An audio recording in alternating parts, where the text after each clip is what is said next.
क्यों भगवान शिव जी को माता पार्वती ने दिया था श्राप? महादेव शिव और माता पार्वती का बंधन सबसे अनोखा माना जाता है।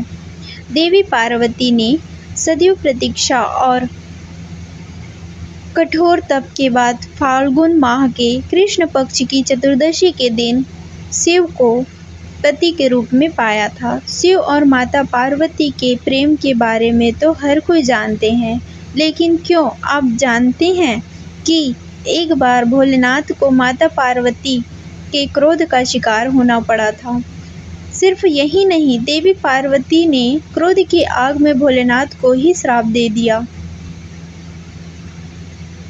पौराणिक कथाओं के अनुसार एक बार देवी पार्वती ने महादेव के समक्ष चौसर खेलने की इच्छा प्रकट की थी और भोलेनाथ ने देवी के इस प्रस्ताव को स्वीकार कर लिया। चौसर का खेल शुरू हुआ और हर साल में माता पार्वती ने शिव जी को हराया। खेल में भगवान शिव सब कुछ पार्वती जी से हारने के बाद पत्तों के वस्त्र पहनकर गंगा के तट पर चले गए। यह बातें जब कार्तिकेय जी को पता चली तो वह माता पार्वती के से समस्त वस्तुएं वापस लेने पहुंच गए, लेकिन देवी ने खेल के नियम के अनुसार वस्तुएं देने से इनकार कर दिया। फिर देवी पार्वती और कार्तिकेय जी के बीच खेल शुरू हुआ, जिसमें माता पार्वती हार गई। इसके बाद गणपति जी ने भी चौसर के खेल में पिता शिव को हरा दिया। अपनी जीत की खुशी का समाचार गणपति जी ने माता को सुनाया तो उन्होंने पिता को पुनः कैलाश पर लाने की बात कही।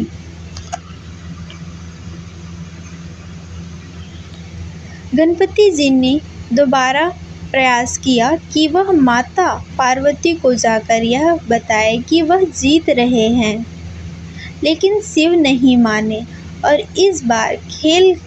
इस बार भोलेनाथ के भक्त रावण ने गणेश जी के वाहन मूषक को बिल्ली का रूप धारण करके डराकर भगा दिया और फिर शिव ने कहा कि अगर पार्वती जी फिर से खेलने को राजी होगी तो वह लौट आएंगे। माता पार्वती ने क्रोध में दिया शिव जी को यह श्राप। पार्वती जी ने महादेव के प्रस्ताव को स्वीकार किया, लेकिन अब शंकर जी अपना सब कुछ हार चुके थे। ऐसे में पार्वती ने उनसे पूछा कि अब उनके पास खेल में हारने के लिए क्या है।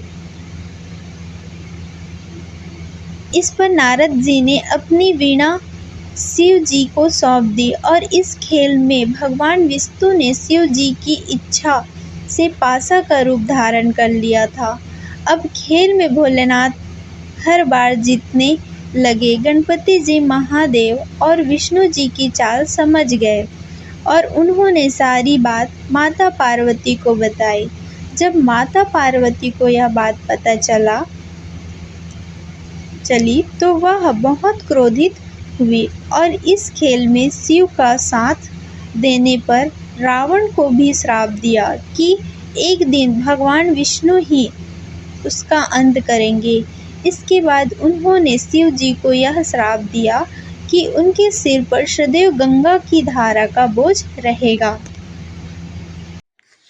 अगर हमारी यह वीडियो अच्छी लगी हो तो एक लाइक एंड सब्सक्राइब जरूर करें एंड कमेंट में हर हर महादेव जरूर लिखें।